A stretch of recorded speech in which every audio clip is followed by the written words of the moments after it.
السلام علیکم. Good to have you at Urdu audio books. حاضر خدمت ہے قیصرہ حیات کا ناول پل صراط، ایپیسوڈ 15. علینا کی شادی کی تقریب بہت مختصر اور سادہ تھی. خاندان کے افراد کے علاوہ چند قریبی دوستوں کو مدعو کیا گیا تھا. شاکر علی اور ندرت نے ہی علینا کے لیے زیورات، ملبوسات اور تمام دوسری چیزوں کی خریداری کی تھی. علینا کا دل بری طرح ٹوٹا تھا اور وہ بہت اداس تھی. اسے شادی سے کوئی خوشی نہ ہو رہی تھی، اور وہ بھی سنی سے. جب سے اس کی شادی کی تقریبات شروع ہوئی تھیں، بات بات پر اس کی آنکھیں نم ہو جاتی تھیں. شادی سے ایک روز پہلے شاکر علی نے اسے بہت محبت سے سمجھانے کی کوشش کی کہ اب اسے بہت سمجھداری اور خوش اخلاقی سے اپنا رشتہ نبھانا ہے. سیما آپا کی عزت کا بھرم رکھنا ہے کہ انہوں نے علینا کے بارے میں جس بات کا دعویٰ کیا ہے کہ اس میں اپنی ماں جیسی اعلیٰ ظرفی ہوگی، اسے اس دعوے کا ثبوت دینا ہے.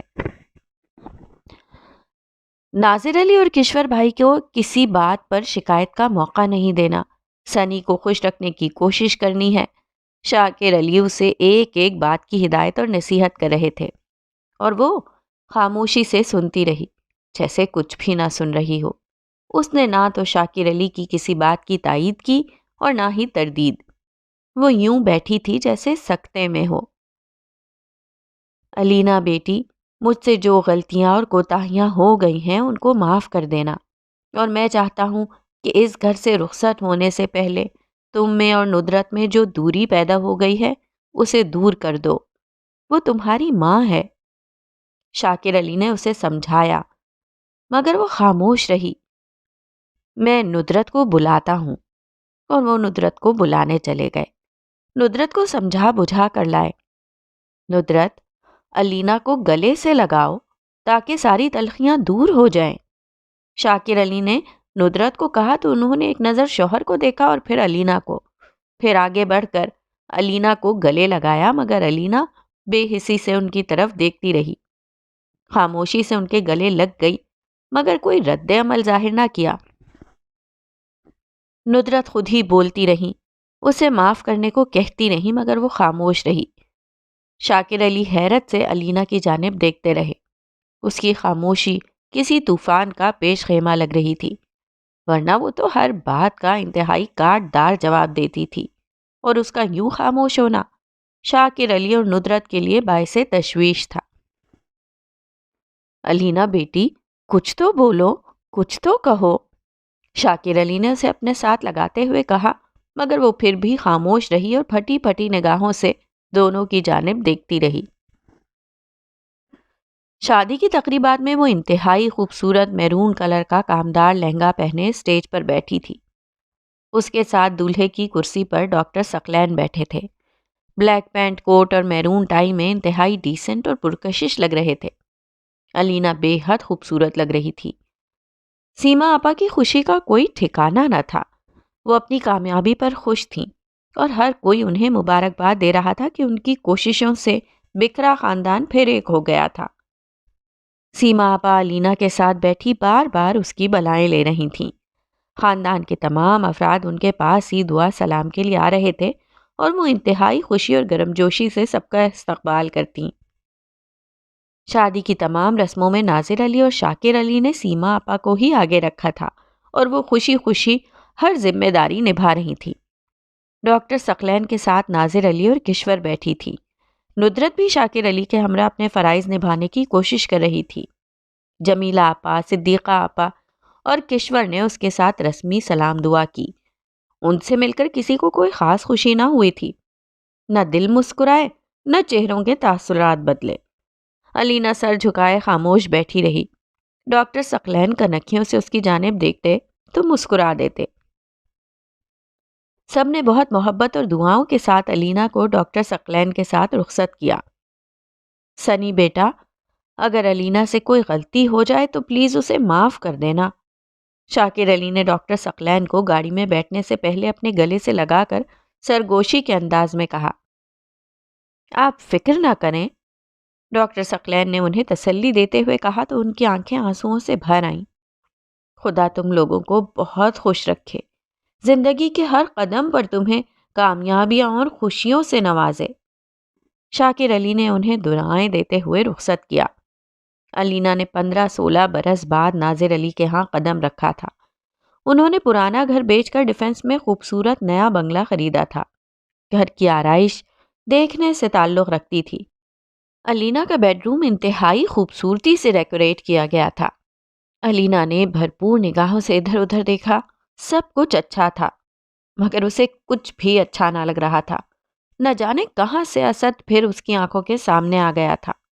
اس نے اسے بھلانے کی بہت کوشش کی تھی اور کئی روز سے اینٹی ڈپریسنٹ ٹیبلٹس کھا کھا کر اپنے آپ کو نارمل کرنے کی کوشش میں مصروف تھی، مگر پھر بھی اسد اس کے دل میں اپنی مخصوص جگہ نہیں چھوڑ رہا تھا۔ اسد کی یاد اس کے دل میں ایک کسک بن کر اس کی روح کو مضطرب کر رہی تھی۔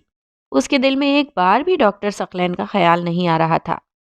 اس نے پاس بیٹھے ڈاکٹر ثقلین کی جانب ایک نظر بھی نہیں دیکھا تھا کہ ڈاکٹر ثقلین اسے دیکھ دیکھ کر مسکرا رہے تھے۔ ڈاکٹر ثقلین اس کے پاس آئے اور مسکرا کر اس کی جانب دیکھنے لگے۔ میں آج بہت خوش ہوں، ڈاکٹر ثقلین نے محبت بھرے لہجے میں اس کی جانب دیکھتے ہوئے کہا۔ Asad is happy. اچانک نگین کے الفاظ اس کے ذہن میں گونجے۔ آپ بہت خوبصورت لگ رہی ہیں، ڈاکٹر ثقلین نے پھر کہا۔ کیا اسد کی وائف خوبصورت ہے؟ اسے اپنے الفاظ یاد آنے لگے۔ نہیں، شی از۔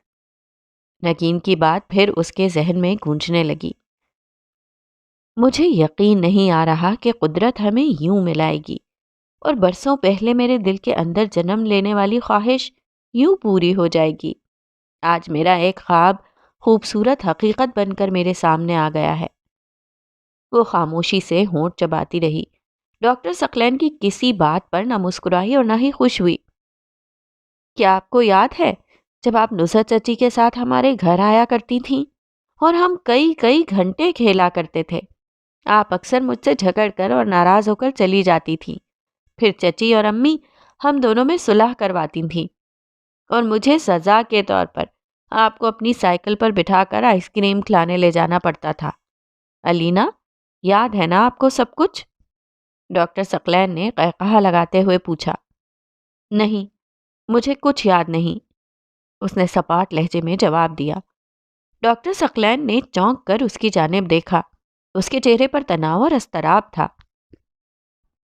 ہو سکتا ہے آپ کو یاد نہ ہو، تب آپ بہت چھوٹی تھیں، اور جب میں میڈیکل کالج میں اسٹوڈنٹ تھا تو میری کلاس فیلو کا نام علینا تھا۔ تب آپ مجھے بہت یاد آتی اور کبھی کبھار انجانے میں میرا دل آپ کو پانے کی خواہش کرنے لگتا، لیکن میں سوچتا کہ یہ ناممکن ہے، کیونکہ آپ کی اور میری فیملی میں جو رنجش پیدا ہوئی تھی اس کا ختم ہونا ناممکن نظر آتا تھا۔ مگر جب قدرت کسی کو ملانے کا فیصلہ کرتی ہے تو راستے میں حائل تمام رکاوٹیں ختم ہو جاتی ہیں۔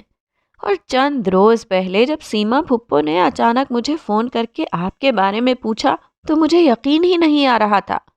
میری خواہش پوری ہونے جا رہی تھی، میں کیسے انکار کر سکتا تھا؟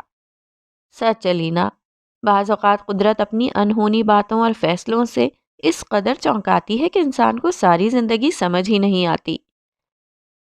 ڈاکٹر ثقلین اس قدر خوش تھے کہ ان کی آنکھوں سے خوشی کے آنسو نکل پڑے۔ میرے سر میں شدید درد ہو رہی ہے، اس نے خوش ہوتے ہوئے ڈاکٹر ثقلین کی طرف دیکھے بغیر کہا۔ ایک منٹ، میں آپ کو میڈیسنز دے دیتا ہوں۔ ڈاکٹر ثقلین نے واش روم کے ساتھ ملحقہ وارڈروب کے خانے میں ضروری ادویات رکھی ہوئی تھیں۔ وہ وہاں سے ایک ٹیبلٹ لے آئے۔ آپ یہ کھا لیں، تھوڑی دیر بعد ٹھیک ہو جائیں گی، ڈاکٹر ثقلین نے محبت بھرے لہجے میں کہا۔ علینا نے ٹیبلٹ کھائی اور زیورات اتار کر سائڈ ٹیبل پر رکھے اور واش روم میں جا کر ڈریس چینج کرنے لگی۔ وہاں پرس میں سے سگریٹ نکال کر اس کے گہرے کش لیے۔ اپنی سرخ آنکھوں کو آئینے میں دیکھ کر پھوٹ پھوٹ کر رونے لگی۔ یہ شخص یا تو خود بے وقوف ہے یا مجھے بے وقوف بنا رہا ہے، جسے میرے چہرے پر اپنے لیے بیزاری دکھائی نہیں دے رہی۔ سنی، تم اسد کی جگہ کبھی نہیں لے سکو گے۔ تم خوبصورت اور اسمارٹ تو ہو، مگر ویسے ڈیشنگ نہیں۔ تم میں نہ چارم ہے اور نہ کوئی اٹریکشن، اس نے ہونٹ سے کوڑتے ہوئے سوچا۔ اسے واش روم میں گئے 1 گھنٹے سے زیادہ گزر چکا تھا اور ڈاکٹر ثقلین دل میں اس کے لیے محبت بھرے جذبات اور خوش کن احساسات کے ساتھ اس کا انتظار کرنے میں مصروف تھے۔ الینا بہت سنجیدہ دکھائی دے رہی تھی۔ شاید ندرت چچی کے رویے نے اس کو ایسا بنا دیا ہے۔ ہمیشہ یہی سننے میں آتا تھا کہ ندرت چچی کا رویہ علی اور الینا کے ساتھ بہت برا تھا۔ شاید وہ نفسیاتی دباؤ میں رہنے کی وجہ سے ایسی ہو گئی ہے۔ ہاں، جب انسان بہت زیادہ سخت ماحول میں رہنے کے بعد ایک دم پرسکون ماحول میں جاتا ہے تو وہ ایڈجسٹ نہیں کر پاتا۔ الینا کے ساتھ بھی کوئی ایسا ہی مسئلہ دکھائی دیتا ہے۔ ڈاکٹر ثقلین انتہائی گہرائی میں جا کر سوچنے لگے۔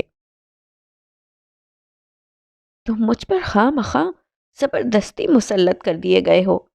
مجھے تم سے بالکل بھی محبت نہیں۔ تم مجھے بچپن میں اچھے لگتے تھے اور نہ ہی اب میرا دل تمہیں قبول نہیں کر رہا۔ تم سے کیسے نجات پاؤں؟ اور اس نے جان بوجھ کر قے کرنے کی ایکٹنگ کی۔ الینا، کیا ہوا؟ ڈاکٹر ثقلین نے واش روم کے دروازے کے قریب آ کر قدرے گھبرائے ہوئے لہجے میں کہا۔ وہ مسکرا کر دروازے کی جانب دیکھتے ہوئے پھر قے کرنے لگی۔ ڈاکٹر ثقلین پھر گھبرا گئے اور دروازے پر دستک دی۔ Alina, Alina, are you all right? Doctor Saqlain نے انتہائی پریشانی سے کہا اور دروازے پر دستک دینے لگے۔ اوفو، کیا مصیبت ہے؟ اس نے جھنجھلا کر سوچا۔ منہ میں اسپرے کیا اور چہرہ دھو کر واش روم سے قدرے ہانپتی کانپتی باہر نکلی۔ کیا ہوا؟ ڈاکٹر ثقلین کے گویا ہاتھ پاؤں پھولنے لگے۔ آئی تھنک فوڈ پوائزن ہو گیا ہے، وہ اکھڑی سانس کے ساتھ بولی۔ آپ آرام کریں، میں ابھی چیک کرتا ہوں۔ ڈاکٹر ثقلین نے اسے بیڈ پہ لٹایا اور اس کی نبض چیک کرنے لگے۔ نبض تو ٹھیک ہے، وہ آہستہ آواز میں بڑبڑائے اور الینا کے سپاٹ چہرے کی طرف دیکھنے لگے جو ہر قسم کے تاثرات سے خالی تھا۔ میرا خیال ہے آپ کو آرام کی بہت ضرورت ہے، ڈاکٹر ثقلین نے قدرے سنجیدہ لہجے میں کہا تو وہ کروٹ بدل کر لیٹ گئی۔ ڈاکٹر ثقلین صوفے پر بیٹھ کر گہری سوچ میں ڈوب گئے۔ وہ کتنے خوش تھے اور اب کتنے اداس اور مضطرب۔ انہیں سمجھ میں نہیں آ رہا تھا کہ آخر ماجرا کیا ہے۔ الینا، وہ اس کے بارے میں نہ تو کچھ پریڈکٹ کر سکتے تھے اور نہ ہی کوئی گیس لگا سکتے تھے، مگر انہیں جو کچھ محسوس ہوا تھا وہ کچھ اچھا اور خوشگوار نہیں تھا، اور اس بات نے ان کے دل میں مایوسی سی پیدا کر دی تھی، اور ہر گزرتے لمحے کے ساتھ اس مایوسی میں اضافہ ہونے لگا تھا۔ انہیں ڈپریشن ہونے لگا تھا۔ ڈاکٹر ثقلین، تم لوگوں کو ڈپریشن سے نکالنے کے لیے اتنی جدوجہد کرتے ہو، اخبارات میں کالمز لکھتے ہو، سیمینار اور ورک شاپس ارینج کرتے ہو، اسٹوڈنٹس کو لیکچر دیتے ہو، ایسے مریضوں کا علاج کرتے ہو، اور اب تم خود ہی لا علاج ہو رہے ہو۔ ڈاکٹر ثقلین نے بے بسی سے سوچا۔ انسان اپنی تقدیر کے ہاتھوں کس قدر بے بس ہے۔ پہلے جس بات کے ہونے کی تمنا کرتا ہے اس کے لیے دعائیں کرتا ہے، جب وہی بات ایک تلخ حقیقت بن کر سامنے آتی ہے تو اس سے فرار چاہنے لگتا ہے۔ معلوم نہیں میں کیا چاہتا ہوں اور کس بات کی تمنا کرتا تھا۔ ڈاکٹر ثقلین نے قدرے مایوسی سے سوچا اور الینا کی جانب دیکھا جو پرسکون سو رہی تھی۔ انہوں نے آہ بھری اور بیڈ پر جا کر لیٹ گئے۔ الینا نے دوسری جانب کروٹ بدل لی۔ ڈاکٹر ثقلین کو اپنے لیے الینا کی ناپسندیدگی کا یقین ہونے لگا اور وہ مایوسیوں کے سمندر پر غوطہ زن ہو گئے۔ ولیمے کی محفل میں بھی ڈاکٹر ثقلین زیادہ تر خاموش اور سنجیدہ دکھائی دیے۔ الینا نے سارا دن ان سے کوئی بات نہ کی۔ رات کو بہت دیر سے ڈاکٹر ثقلین اپنے بیڈ روم میں آئے تو الینا بیڈ پر لیٹی تھی۔ ڈاکٹر ثقلین کی طرف ایک نظر دیکھا اور پھر چھت کو گھورنے لگی۔ اب آپ کی طبیعت کیسی ہے؟ ڈاکٹر ثقلین نے پاس بیٹھ کر قدرے ملائمت سے پوچھا۔ ٹھیک نہیں، وہ ٹھوس لہجے میں بولی۔ الینا، ایک بات پوچھوں؟ ڈاکٹر ثقلین نے اس کے چہرے کی طرف بغور دیکھتے ہوئے پوچھا۔ الینا نے ان کی جانب دیکھا اور خاموش رہی۔ کیا یہ شادی آپ کی مرضی سے ہوئی ہے؟ ڈاکٹر ثقلین نے پوچھا۔ نہیں، وہ اٹھ کر بیٹھ گئی۔ کیا آپ مجھ سے شادی نہیں کرنا چاہتی تھیں؟ مسئلہ آپ نہیں، میری شادی تھی، وہ بولی۔ کیا مطلب؟ ڈاکٹر ثقلین نے چونک کر پوچھا۔ اگر پاپا میری شادی آپ سے نہ کرتے تو کسی اور سے کر دیتے، اور پاپا تو مجھ سے جان چھڑانا چاہ رہے تھے، وہ آہ بھر کر بولی۔ کیوں؟ انہوں نے انتہائی حیرت سے پوچھا۔ ناپسندیدگی کے لیے کسی وجہ کا ہونا ضروری نہیں، اس نے جواب دیا۔ ڈاکٹر ثقلین نے اس کی جانب گہری نظروں سے دیکھا۔ کیا آپ مجھے ناپسند کرتی ہیں؟ ڈاکٹر ثقلین نے انتہائی سنجیدگی سے پوچھا۔ علینا نے چونک کر ان کی جانب دیکھا۔ آپ کیا جاننا چاہتے ہیں؟ علینا نے پوچھا۔ حقیقت، ڈاکٹر ثقلین نے گہری سانس لیتے ہوئے جواب دیا۔ میں آپ سے محبت نہیں کرتی، اس نے صاف گوئی سے جواب دیا۔ ڈاکٹر ثقلین کو امید تھی کہ وہ کوئی بہانہ بنا لے گی، مگر یہ بات نہیں کہے گی۔ اتنی تلخ اور چبھنے والی بات اس نے 1 سیکنڈ میں کہہ دی تھی۔ ڈاکٹر ثقلین کو اس کی بات سن کر شدید دھچکا لگا۔ وہ ایک ہی وار میں چاروں شانے چت ہو گئے۔ مزید کچھ کہنا سننا بیکار تھا۔ یہ کھیل ان کے ساتھ قدرت کھیل رہی تھی یا علینا؟ انہیں خود سمجھ میں نہیں آ رہا تھا۔ انہوں نے علینا کی طرف خاموشی سے دیکھا اور اپنے بیڈ روم کے ساتھ ہی اٹیچڈ اسٹڈی روم میں چلے گئے۔ کیسی کیسی لائق، آؤٹ اسٹینڈنگ اور نامور لڑکیاں مجھ پر مرتی تھیں۔ کیسے کیسے اعلیٰ خاندانوں سے پروپوزلز آتے تھے۔ ملک اور بیرون ملک جانی پہچانی شخصیت، انسانیت کے لیے انتہائی درد دل رکھنے والے، نوجوان نسل کو بچانے کے لیے ہر دم سرگرداں۔ ڈاکٹر ثقلین زندگی کے انتہائی اہم میدان میں آتے ہی کلین بولڈ ہو گئے تھے۔ قدرت نے مجھے کتنی بڑی آزمائش میں ڈال دیا ہے۔ ابھی حال ہی میں شاکر چچا کی ہماری فیملی سے اتنے برسوں بعد صلح ہوئی ہے، اور اگر علینا کی ذرا سی بات کی بھی بھنک فیملی کو ہو گئی تو سارا خاندان پھر منتشر ہو جائے گا، اور اس انتشار کی ذمہ داری مجھ پہ آئے گی۔ مجھے بہت صبر سے یہ سب کچھ برداشت کرنا ہے۔ ڈاکٹر ثقلین نے صورتحال پہ بغور سوچتے ہوئے اپنے آپ کو سمجھانے کی کوشش کی اور اسٹڈی روم میں ایک سائڈ پہ بچھے سنگل بیڈ پہ کروٹ بدلتے ہوئے سوچا۔ میں آپ سے محبت نہیں کرتی۔ علینا کے الفاظ ان کے ذہن میں گونجنے لگے۔ ان کا دل کٹنے لگا اور آنکھیں نم ہونے لگیں۔ اتنی بڑی بات، اتنی زیادہ توہین، زندگی کے سفر کے آغاز میں ہی ایسی حوصلہ شکنی۔ انہوں نے آہ بھر کر سوچا، انسان کو اندر ہی اندر کیا کچھ سہنا پڑتا ہے، اور پھر اسے اپنے دل تک ہی محدود رکھنا ہوتا ہے۔ انہوں نے دکھ سے سوچا، ناپسندیدگی کے لیے کسی وجہ کا ہونا ضروری نہیں ہوتا۔ علینا کے الفاظ پھر اس کے ذہن میں گونجے۔ انہوں نے کروٹ بدل لی۔ شی از ان ڈپریشن، ڈاکٹر ثقلین نے اپنے ذہن کا رخ بدلتے ہوئے سوچا۔ مما اور پاپا تو مجھ سے جان چھڑانا چاہ رہے تھے۔ علینا کے الفاظ نے ان کے دل میں نرم گوشہ پیدا کیا۔ اس نے ساری زندگی دکھ اٹھائے ہیں۔ شی نیڈس مائی ہیلپ، میں اس کی زندگی بدلوں گا۔ وہ بہت صاف گو ہے، وہ بری انسان کبھی نہیں ہو سکتی۔ ڈاکٹر ثقلین نے مثبت انداز میں سوچا۔ علینا انہیں معصوم اور بے گناہ نظر آنے لگی۔ ان کے دل کے اندر امید سی پیدا ہونے لگی۔ میں آپ سے محبت نہیں کرتی۔ علینا کے الفاظ پھر ان کے ذہن میں گونجے۔ وہ ٹھیک کہتی ہے، وہ مجھ سے محبت کیسے کر سکتی ہے؟ اتنے برسوں میں نہ ہم نے ایک دوسرے کو دیکھا، نہ بات چیت کی، نہ کوئی خوبصورت بات کہی اور سنی، پھر محبت کیسے ہو سکتی ہے؟ یہ اس کی صاف گوئی ہے کہ اس نے مجھے حقیقت بتا دی، اپنے دل کی بات صاف صاف بتا دی، اور میں خواہ مخواہ ہی اس بات کو دل سے لگا بیٹھا، اس کی بات پر رنجیدہ ہو گیا۔ انہوں نے مسکرا کر سوچا، ڈاکٹر ثقلین، اگر تم میں گٹس ہیں تو اس کے دل میں اپنی محبت پیدا کرو، وہ خود تمہاری طرف دوڑ کر آئے۔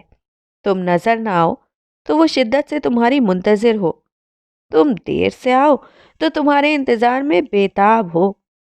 دنیا مانتی ہے کہ تم میں بہت گٹس ہیں۔ دنیا تمہارے ٹیلنٹ کی مداح ہے، تو پھر اپنا آپ ثابت کرو۔ ڈاکٹر ثقلین کے دل نے انہیں چیلنج کیا۔ ہاں، میں علینا کے دل میں اپنی محبت پیدا کروں گا، وہ پر امید انداز میں سوچتے ہوئے واپس اپنے بیڈ روم میں گئے۔ علینا ٹیبل لیمپ کی لائٹ آن کیے بیڈ پر نیم دراز اسموکنگ کرنے میں مصروف تھی۔ ڈاکٹر ثقلین نے چونک کر اسے دیکھا۔ انہیں ایک اور شوق لگا، اس بات کی انہیں قطعاً توقع نہیں تھی۔ علینا نے یک ٹک ڈاکٹر ثقلین کی جانب دیکھا اور خاموشی سے سگریٹ پینے لگی۔ ڈاکٹر ثقلین کی موجودگی نے اس پر ذرا سا بھی اثر نہ کیا۔ وہ بدستور اسموکنگ کرتی رہی۔ سگریٹ ختم ہونے کے قریب تھا، اس نے اسے ایشٹرے میں مسلا اور لیمپ آف کر کے آنکھیں بند کر لیں۔ اوہ مائی گاڈ! اگر ممی اور پاپا کو اس بات کی خبر ہو گئی تو سب پر کیا قیامت گزرے گی۔ جس خاندان کی خواتین بہت مذہبی ذہنیت رکھتی ہوں، اخلاقیات اور ادب آداب کا بہت خیال رکھتی ہوں، وہ یہ سب کچھ کیسے برداشت کر پائیں گی؟ ڈاکٹر ثقلین کے چہرے پر پسینہ آنے لگا اور وہ دوبارہ اپنے اسٹڈی روم میں چلے گئے۔ ڈاکٹر ثقلین تیار ہو کر ہاسپٹل جانے کے لیے نیچے آئے تو کشور اور ناظر علی نے حیرت سے انہیں دیکھا۔ سنی بیٹا، کیا تم کہیں جا رہے ہو؟ کشور نے حیرت سے پوچھا۔ ہاں، ہاسپٹل، ڈاکٹر ثقلین نے آہستہ آواز میں جواب دیا۔ یہ کیا بات ہوئی؟ کل تمہارا ولیمہ ہوا ہے اور آج تم ہاسپٹل جا رہے ہو؟ ناظر علی نے اخبار پڑھتے ہوئے ایک دم چونک کر کہا۔ ایک ایمرجنسی کیس آیا ہے، ڈاکٹر ثقلین نے جواب دیا۔ ہر روز ایسے ایمرجنسی کیس آتے ہیں، مگر میں تمہیں جانے نہیں دوں گی۔ حد ہوتی ہے تمہاری ڈاکٹری کی۔ تمہارا بس چلتا تو شاید شادی کے روز بھی ہاسپٹل چلے جاتے، کشور نے ناراضگی سے کہا۔ اور پھر بارات ہسپتال جاتی، مریضوں اور نرسوں سمیت، نمرا نے ایک دم کچن سے آتے ہوئے کہا۔ ڈاکٹر ثقلین نے مسکرا کر اس کی جانب دیکھا۔ بھائی جان، ویسے آپ بھی حد کر رہے ہیں، خود ہاسپٹل جا رہے ہیں اور علینا بیچاری کیا کرے گی؟ نمرا نے پھر کہا۔ تم ہو نا اس کے پاس، خوب سر کھانا اس کا، ڈاکٹر ثقلین نے ہنستے ہوئے کہا۔ نہیں جی، میں تو شادی کے ہنگامے میں بری طرح تھک گئی ہوں، خوب سوؤں گی، نمرا نے ڈائننگ ٹیبل پر رکھی ٹی پاٹ سے کپ میں چائے ڈالتے ہوئے کہا۔ بیٹا، تمہارا آج جانا مناسب نہیں، ناظر علی نے نرمی سے سمجھایا۔ پاپا، بہت ضروری نہ ہوتا تو میں بھی رک جاتا، میں بھی سمجھتا ہوں، ڈاکٹر ثقلین نے جواب دیا۔ آپ اس کی باتوں میں آ سکتے ہیں، میں نہیں، کشور نے غصے سے اسے دیکھتے ہوئے کہا۔ ممی، ایک مریض کی جان خطرے میں ہے اور میرا جانا بہت ضروری ہے۔ ڈاکٹر کی لائف تو ایسے ہی انپریڈکٹیبل ہوتی ہے، آپ کو خود ہی سمجھنا چاہیے، ڈاکٹر ثقلین نے ماں کو سمجھانے کے انداز میں کہا تو وہ خاموش ہو گئیں اور خفگی سے اسے دیکھنے لگیں۔ ممی، میں جلد آ جاؤں گا، پلیز آپ فکر نہ کریں، ڈاکٹر ثقلین نے کشور کا ہاتھ اپنے ہاتھوں میں لے کر کہا تو وہ خاموش ہو گئیں۔ نمرا، بھائی کے لیے گرم چائے لے آؤ، کشور نے کہا تو نمرا کچن میں چلی گئی۔ ڈاکٹر ثقلین ناشتہ کرنے میں مصروف ہو گئے اور تھوڑی دیر بعد نمرا گرم چائے لے آئی۔ بھائی جان، میڈیا آپ کی شادی کے بارے میں جاننے کے لیے کتنا کریزی ہو رہا ہے، نمرا نے خوش ہو کر بتایا۔ کیا مطلب؟ انہوں نے چونک کر پوچھا۔ میری دوست کا بھائی جرنلسٹ ہے اور جب اس کو آپ کی شادی کی خبر ملی تو وہ بہت حیران ہوا، بار بار شادی کی خبر اخبار میں لگانے کی اجازت مانگ رہا ہے، مگر میں نے کہہ دیا کہ شادی کو خفیہ رکھا جا رہا ہے۔ وہ تو آپ کا اور علینا کا انٹرویو بھی لینا چاہتا ہے، نمرا نے پرجوش انداز میں کہا۔ بس بس بس، ابھی یہ بھی نہ کہنا کہ جیو کی ٹیم بھی آ رہی ہے اور پھر بی بی سی اور سی این این، اور اینڈ پر نیشنل جیوگرافک کے جانوروں کے ساتھ ایک فوٹو، ڈاکٹر ثقلین ہنستے ہوئے کہنے لگے تو نمرا منہ بنا کر رہ گئی۔ بھائی جان، اب ایسی بھی کوئی بات نہیں، نمرا منہ بسورتے ہوئے بولی۔ نمرا، اگر نیشنل جیوگرافک کی ٹیم آئی نا تو اس گروپ فوٹو میں تم میرے ساتھ ضرور ہوگی، ڈاکٹر ثقلین نے قہقہا لگاتے ہوئے کہا تو نمرا غصے سے انہیں دیکھتی ہوئی کچن میں چلی گئی۔ ممی اب میں جا رہا ہوں، جلدی آنے کی کوشش کروں گا، ڈاکٹر ثقلین نے ناشتہ کرنے کے بعد ٹیشو پیپر سے اپنے ہاتھ صاف کرتے ہوئے کہا اور کشور اور ناظر علی کو سلام کرتے ہوئے گھر سے باہر چلا گیا۔ علینا دوپہر کو بیدار ہوئی تو اس کا سر شدید بھاری ہو رہا تھا اور دل بہت مضطرب۔ اسے کس شے کی طلب ہو رہی تھی؟ وہ بے دلی سے اٹھی اور شاور لینے کے بعد اس نے جینز کے ساتھ سلیو لیس شرٹ پہنی اور میک اپ سے مبرہ چہرے کے ساتھ چھوٹے بالوں کی پونی بنائے بیگ کندھے پر ڈالے وہ نیچے آ گئی۔ کشور کی حیرت کی انتہا نہ رہی اور وہ حیران کن نظروں سے ناظر علی کی جانب دیکھنے لگی۔ ناظر علی نے شرم سے آنکھیں جھکا لیں۔ کشور نے اس عمر میں بھی اپنے سر سے کبھی دوپٹہ نہ سرکایا تھا اور نمرا بھی بہت مہذب لباس پہنتی تھی۔ ان کا گھرانہ خاصا مذہبی سمجھا جاتا تھا۔ وہ کٹر مذہبی تو نہیں لیکن اخلاقیات اور اللہ کے احکامات کے بہت پابند تھے۔ ڈاکٹر ثقلین اور نمرا کی تربیت میں انہوں نے ان اصولوں کو خاص اہمیت دی تھی۔ ڈاکٹر ثقلین کا معاشرے میں بہت نام اور باعزت مقام تھا۔